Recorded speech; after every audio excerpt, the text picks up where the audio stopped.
Hello, children. I welcome you to the first class of civics. Today, we shall be discussing the chapter The Constitution of India. So, let's get started. What is the Constitution? Constitution is a set of rules and regulations according to which a country is governed. So, what is Constitution? A set of rules and regulations according to which a country is governed. It is essential to have rules and regulations. See, if you play a game and everybody is clear with the rules and regulations, then the game goes fine. If somebody claims in the middle that I was not aware of this rule, then the spirit of playing is somewhat lost, right? People claim that they were not aware of this, and somehow the game gets disturbed. The same thing may happen in the country also. People might do something wrong and then they might claim that they were not aware that this is held wrong by the country. So there might be situations when people might claim that they were not aware that this is held wrong by the country. So rules have to be made clear to the people. You live in the country, you have to follow certain rules. This is what is believed by the country that this is right, and this is what is believed as wrong. So the set of rules and regulations according to which a country is governed, the rules and regulations according to which a country is governed is known as constitution. Now, constitution can be oral or it can be written. So the rules and regulations according to which a country is governed is known as constitution. And those rules and regulations should always be made clear to the people so that they do not commit any mistake in the future, or if they do, then they can easily be subjected to penalties or punishments. Now, the constitution is the soul of democracy. It helps to run the democracy, it helps to run the country, and constitution can be oral or written. Now let's see what is the importance of the constitution. Now let's see what is the importance of the constitution. First of all, it defines the political structure of the country. It defines the political structure of the country means it tells whether the country is democratic, it is monarchy. Then democracy is also of various types. There are democracies where Prime Minister holds a more important position, like in India. Then we have presidential form of government, presidential form of democracy, where president holds a more important position, like in USA. Now, it is the constitution only which defines the political structure of the country, whether a country is monarchy or democracy. In case it's a democracy, whether it is presidential form of democracy or it is parliamentary form of democracy. All this is clearly laid down in the constitution. Now, the constitution also lays down the aspiration for creating a good society. It tells us about our fundamental rights, and it also tells us about our fundamental duties. That means the fundamental duties means what the people are expected to do. What the people are expected to do. For example, we are expected to respect our national flag, we are expected to respect our national symbols, we are expected to be of scientific temperament and not to be guided by superstitions. So these are the aspirations. This is what is expected by us as the citizens of India. And where it is written? It is written in the constitution. So the first importance of the constitution is that it defines the political structure of the country, whether the country is democratic, it is monarchy. In case it is democratic, which kind of democratic, whether it's presidential form of democracy or it's parliamentary form of democracy. Then it lays down the aspiration for creating a good society. Good society as in how a good society can be formed. Good society means what are the things which are expected from the people, what are the people expected to do as citizens, what are their duties. Then The constitution also defines the federal structure of the country. The federal structure of the country here means that, see, in India we have the government at central level, then we have the government at state level, then we have the government at village level, or we have municipal corporations, municipalities. So we have three levels of government. These are also known as three tiers of government.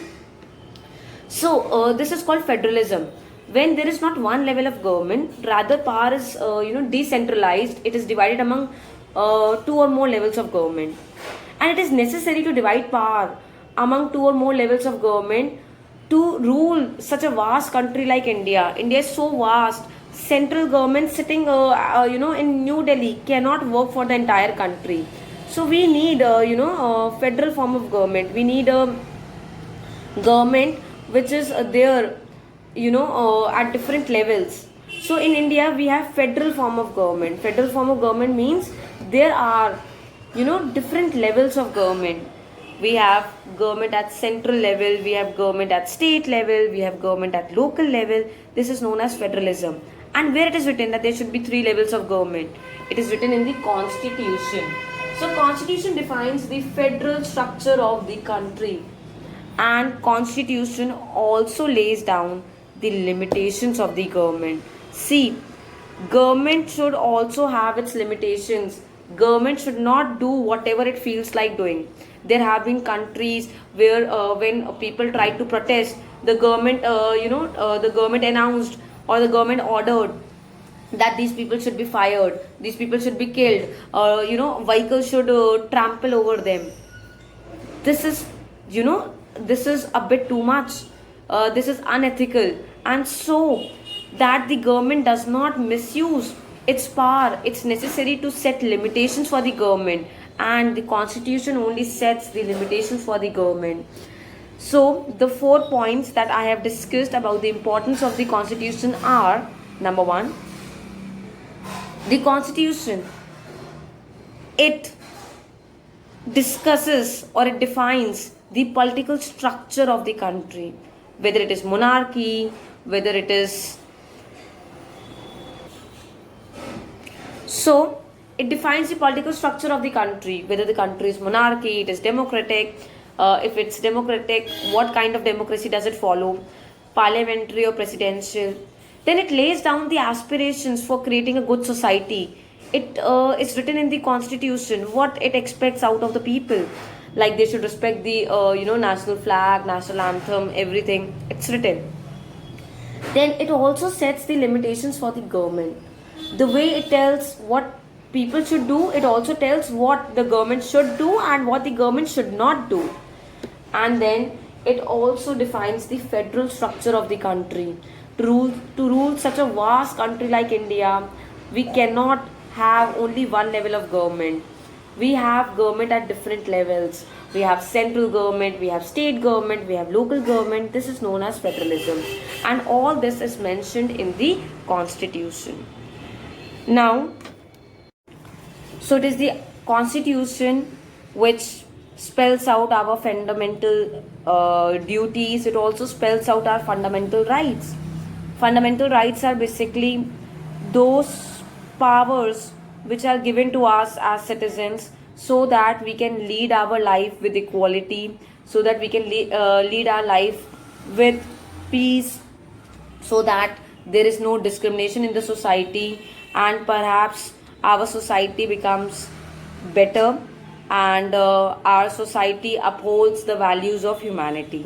So for these, fundamental rights are given to us, and these fundamental rights are also mentioned in our constitution. Fundamental rights are for our well-being. Okay, we'll discuss about fundamental rights in the later part of the chapter. Here, first of all, I would like to make something very, very clear, that something is that in case you find state written with capital S in your book, in this book, in your textbook, then it refers to any country.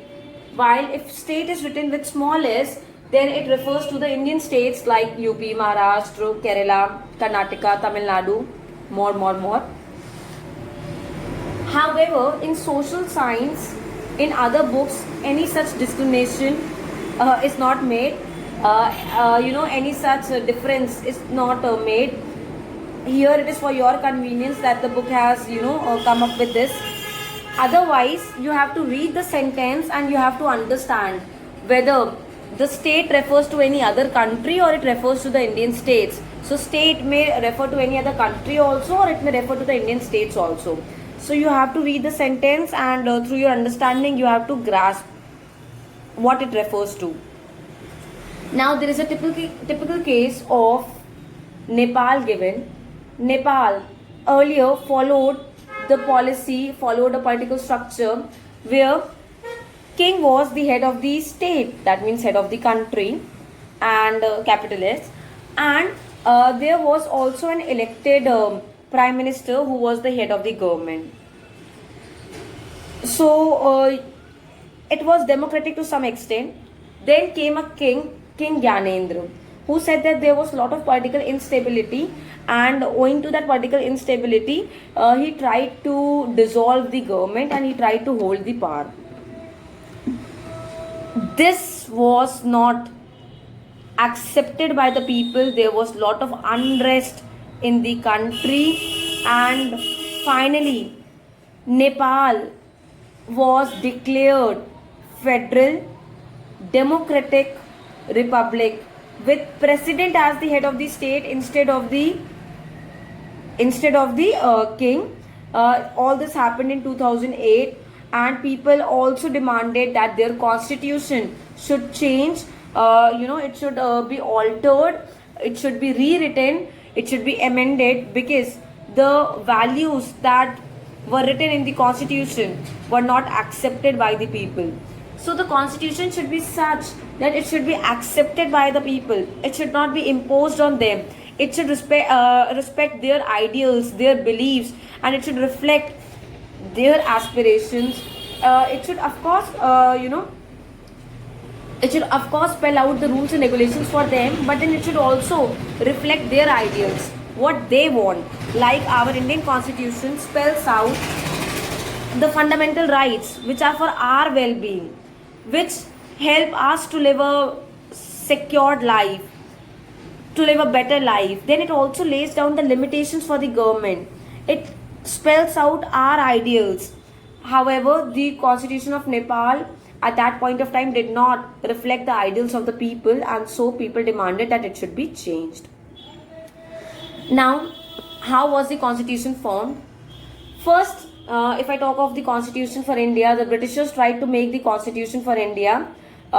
Sir John Simon came to India to draft a constitution for India, and there was an assembly formed, constituent assembly, but with no Indian member. So when Sir John Simon came to India, he was greeted with the slogans "Go back Simon," and he was greeted with black flags, because making a constitution for a country is a very big step, and of course it should involve the citizens of that country.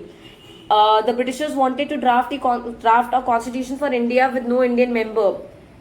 The constitution should always reflect the ideals of the citizens, and so it is necessary to involve them. Then Sir John Simon, he was greeted with the slogans like "Go back Simon." Finally, in 1943, the Congress put forward a demand before the Britishers that they wanted a constituent assembly to draft the constitution for India with only Indian members. Then in 1946, a constituent assembly was formed. See, the country was not independent, but the constituent assembly was formed with Rajendra Prasad as its president.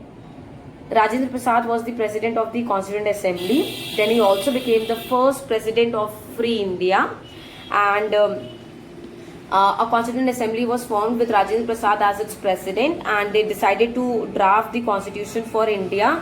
They decided how the constitution should look like when the country would be independent, when India would be independent. So the Constituent Assembly started working. B.R. Ambedkar was its chairman. Dr. Rajendra Prasad was its president. They were discussing how the constitution would look like for India once India got independence. They were very, very, hopeful that India would soon be independent. The constitution, it was not easy to frame the constitution for India. First of all, the constitution took approximately 114 days spread over 3 years to frame the Indian constitution. Our Indian constitution was framed after discussions, debates, deliberations which were done for 114 days spread over 3 years. Everything that was done in a very open manner, very systematic manner. Everything was written, every discussion was written, and for making the Constituent Assembly, no elections were held. However, from every princely state, there were princely states at that point of time, from every princely state, the members were invited. So there was fair geographical share of the people. That means there were people who were representing the pan India, entire India. They were not people from, say, only northern region. They were not people only from the southern region. They were not people only from the eastern region or only from the western region. They were people of different directions of the country. They all sat together, they framed the constitution. There were people from Congress party, there were people who were not a part of the Congress party, the oldest party. Then there were people belonging to different languages, different religions, different castes. They all sat together to frame the constitution, and over 3 years discussions and debates were held, and then finally the constitution was made under the presidentship of Dr. Rajendra Prasad and chairmanship of B.R. Ambedkar. The constitution, the framing was completed on 26th November 1949. However, we celebrate Republic Day on 26th January because the constitution was adopted on 26th January 1950. Now, when the framing was completed on 26 November 1949, why was it adopted on 26 January 1950? Why was there a delay? There was a delay because of another story. Actually, 26 January 1930 was declared as the day of Poon Swaraj. That date was declared that India would get independence from the Britishers. But 26 January 1930, we never got independence. So that was the time when they, dreamt about free India. So they did not want to lose the sanctity and the importance of that day. So they decided that though the constitution was completed on 26 November 1949, they decided to implement it on 26 January 1950, so that even if that day, 26 January, could not be remembered as Independence Day, it could be remembered as Republic Day. So this is the story behind accepting the constitution on 26 January 1950, even though it was completed, the drafting was completed on 26 November 1949. Now, when the constitution was formed, the framers faced a lot of challenges. I discussed that the National Assembly, the Constituent Assembly, was formed in 1946 under the presidentship of Dr. Rajendra Prasad and chairmanship of Dr. B.R. Ambedkar. At that point of time, it consisted of certain members who later on went to Pakistan in 1947 when the partition took place. So, the Constituent Assembly, first it had more members, then some of the members shifted to Pakistan. This was one setback for the Constituent Assembly. The country was going through so much of political instability. Right, the economic condition of the country was very, very poor.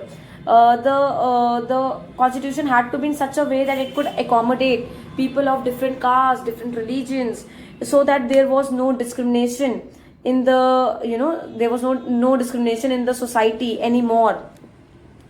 And there was so much of diversity to accommodate. Framing the constitution was not easy, because the country had, first of all, the country was not independent. Then when it got independent, the country got partitioned. Many members went to Pakistan. Many people were killed on both the sides. Then the Britishers left India in a state that India was extremely poor. There was discrimination in the society. They had to eliminate all this, so it was never easy. However, our Indian constitution is one of the finest constitutions in the world. It ensures that there is equality, it ensures that there is liberty, it ensures that there is no discrimination, it ensures that if any of our fundamental right is violated, we can approach the court. It is one of the best constitutions in the world.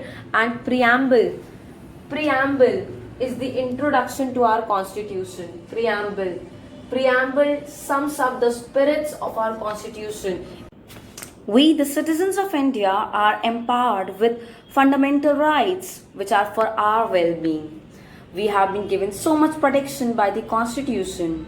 We have been given protection, right to equality, protection from discrimination, and in return, of course, we also have certain obligations towards our society, and those obligations are known as fundamental duties. Fundamental duties were incorporated in our constitution in the later period when it was realized that we, the Indians, also have certain obligations towards the society. Now, let's see what are those obligations. Number one, we should show respect to our national flag and anthem. We should give regard and preserve our natural and cultural heritage. Natural heritage includes plants and animals, our culture. We should preserve it. We should promote peace and harmony.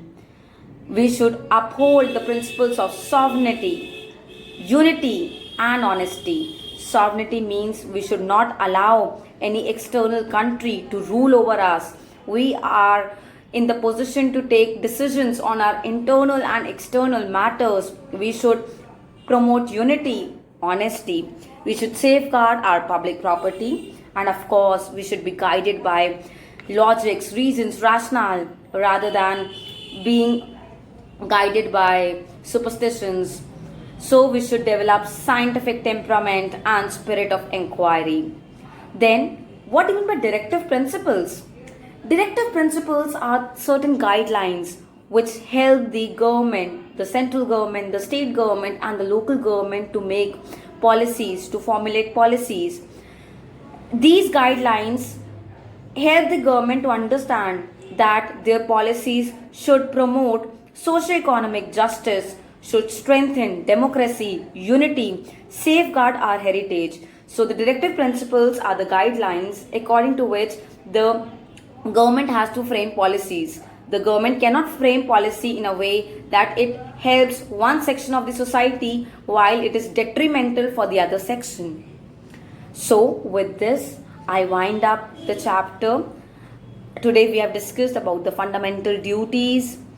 We have discussed about the importance of the constitution. We have discussed about these directive principles, and also remember children, fundamental duties were enforceable by the law. They were included in 1976. When were the fundamental duties included? They were included in the year 1976. With this, I wind up the session of the day and request all of you to take very, very, very good care of yourselves. Be very, very alert, complacent. Thank you and have a great day ahead.